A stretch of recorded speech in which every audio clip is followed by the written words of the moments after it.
현재 팬데믹 상황 속에서 2022 베이징 동계올림픽이 열리고 있습니다. 어느 때보다 올림픽 분위기도 나지 않고 방역 때문에 다소 폐쇄적인 분위기인데 논란은 그 어떤 올림픽보다 많아 보입니다. 특히 대회 극초반부터 쇼트트랙에서 석연치 않은 판정이 나와 엄청난 파장이 일고 있습니다. 현재 쇼트트랙 혼성 계주 금메달을 획득한 중국 대표팀을 향한 편파 판정이 도를 넘었습니다. 명백히 규칙을 어겼음에도 심판진이 못 본 채 하면서 메달의 가치마저 떨어뜨리고 있습니다.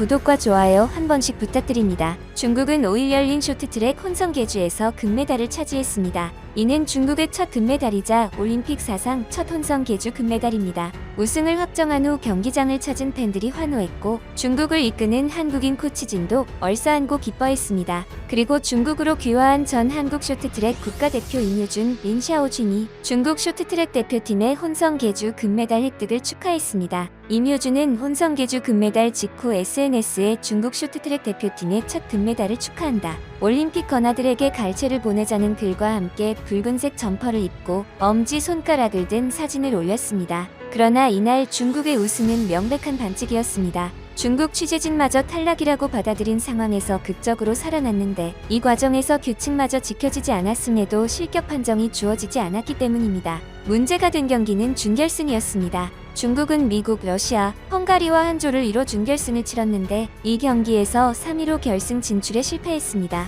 그러나 경기가 끝나고 심판이 비디오 판독을 시행했습니다. 한참의 시간이 흐르는 동안 몇몇 중국 취재진도 자리를 뜨며 중국의 탈락을 받아들이는 분위기였습니다. 중국이 살아날 가능성은 극히 적어 보였습니다. 그런데 그 일이 실제로 일어났습니다. 오랜 비디오 판독 끝에 중국을 막은 러시아는 물론 2위 미국까지 탈락이 결정된 것입니다. 중국이 가는 길을 직접적으로 막은 러시아는 페널티를 피할 수 없었다 할지라도 별다른 실격 사유가 없는 미국까지 페널티가 선언된 것입니다. 이 결과 3위 중국이 2위가 되면서 결승에 진출했습니다. 문제는 해당 장면에서 중국의 터치가 이뤄지지 않았다는 점입니다. 러시아가 진입하면서 중국 주자들 사이에 끼었는데 런즈웨이가 러시아의 터치를 장휘팅의 터치로 잘못 착각하고 달린 것입니다. 터치가 안 된 것을 안 장휘팅은 열심히 쫓아갔지만 이후 은근슬쩍 포기를 하는 장면이 화면에 고스란히 잡혔습니다. 국제빙상경기연맹의 경기규정 4조 비항에는 계중에서의 위반 사항에 대해 명시하고 있습니다. 이에 따르면 릴레이에서 터치가 없었거나 심판진이 보기에 불분명할 때를 위반이라고 보고 있습니다. 혼성계주에서의 중국의 플레이가 이에 해당됩니다. 한국은 예선에서 박정혁이 넘어지면서 터치가 이뤄지지 않아 황대헌이 다시 박정혁에게 돌아가 터치하고 가느라 늦어져 선두권에서 멀어졌습니다. 홈팬들의 일방적인 응원에 더해 다들 미끄러지고 넘어지는 경기장이 익숙한 것 정도는 어느 나라나 홈 어드밴티지로 가져갈 수 있는 부분입니다.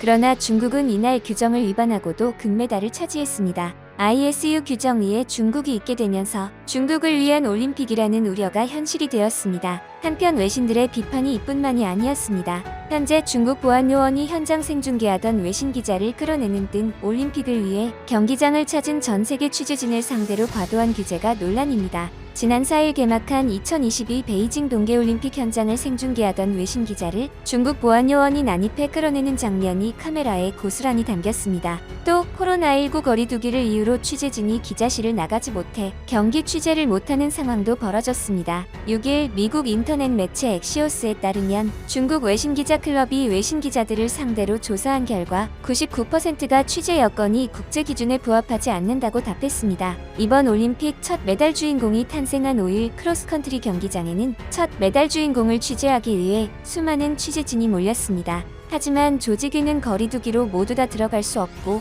경기 시작 15분 전 들어갈 인원을 발표하겠다고 밝혔습니다. 하지만 막상 15분이 돼도 아무런 발표가 없어 취재진들은 발을 동동 굴러야만 했습니다. 결국 경기가 시작하고도 정리되지 않아 대부분의 취재진이 기자실을 나가지 못하고 경기가 시작하는 것을 지켜봐야 했습니다. 중국의 이러한 모습은 전혀 예상치 못한 일은 아니었으나 정말 실제로 벌어지니 놀라울 따름입니다. 특히 미중 갈등이 지속되는 가운데 혼성계주에서 미국을 실격 처리하며 미국 네티즌들 사이에서 분노를 사고 있습니다. 한편 이번 베이징 올림픽은 공교롭게도 평창 올림픽, 도쿄 올림픽에 이어 한중일 간에 이어지는 올림픽으로 서로 간의 비교가 끊이질 않고 있습니다. 특히 같은 동계올림픽인 평창올림픽과 비교가 많이 되고 있는 것이 현실인데요. 가장 눈에 띄게 비교되는 것은 역시나 음식이었습니다. 한국 선수들을 비롯해 대부분의 선수들이 선수촌 음식에 애를 먹는 것으로 전해졌습니다. 스피드스케이팅 대표팀 정재원은 공식 훈련을 마치고 식사 문제에 관한 질문에 평창올림픽 때와 많이 비교된다라며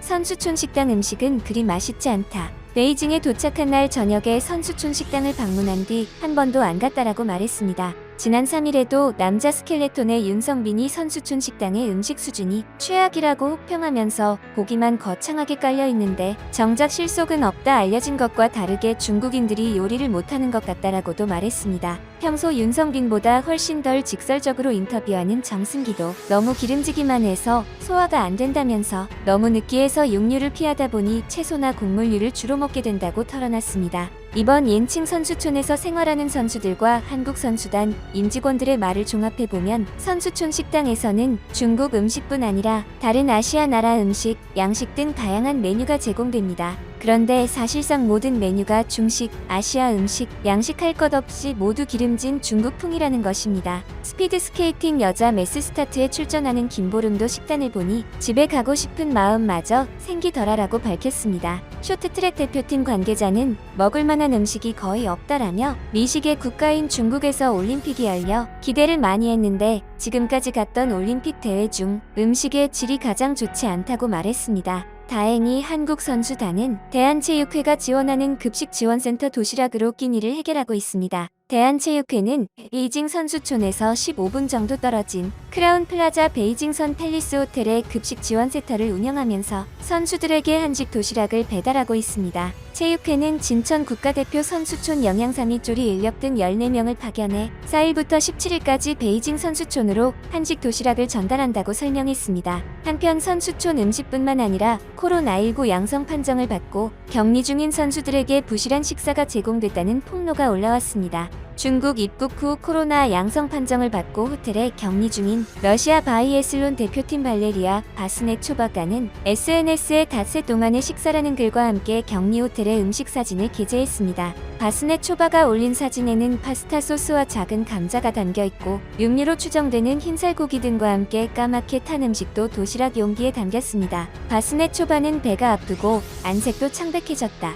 눈 주위에는 다크서클이 생겼다. 모든 것이 그저 끝났으면 좋겠다고 언급했습니다. 이어 매일 울고 있다. 너무 힘들다. 배가 너무 고파서 고기 대신 기름 덩어리를 모두 먹어야 했다. 몸무게가 줄고 있는 상태라고 덧붙였습니다. 더불어 독일 노르딕 복합 경기 선수 에리크 프렌체리 코로나19 양성 판정을 받은 이후 해당 선수단 단장은 격리 호텔에 대해 방이 너무 작고 비위생적이며 식사 제공이 제때 되지 않았다며 공개적으로 비판하기도 했습니다. 이런 상황에서 4년 전 한국에서 열렸던 평창 올림픽 당시 선수촌 식단이 재조명받고 있습니다. 전 세계 수많은 선수가 역대 올림픽 사상 최고의 대우를 받았다고 극찬했기 때문입니다. 당시 외신들의 기사 제목은 잘 먹고 잘 자고 잘 놀다 갑니다. 평창 올림픽이었으며 여기서 외신들의 찬사를 느낄 수 있습니다. 당시 기사에 따르면 평창 올림픽 당시 선수촌 식당엔 180여 명의 전문 요리사들이 상주 420여 가지 음식이 뷔페식으로 제공됐고 24시간 운영됐으며 1일 제공 규모는 7,000인분이었습니다.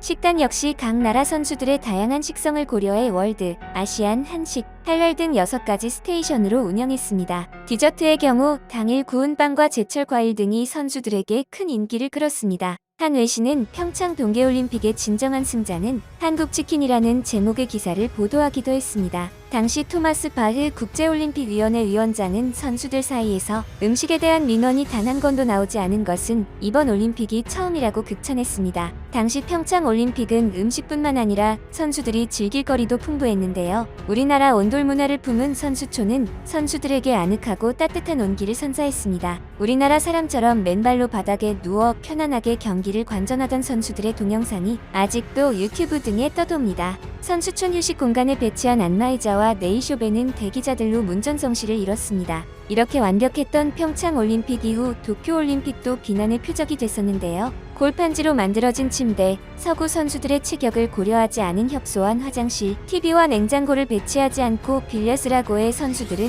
불편한 심기를 참지 못했습니다. 그리고 현재 베이징 올림픽도 평창 올림픽과 비교되고 있는 현실입니다.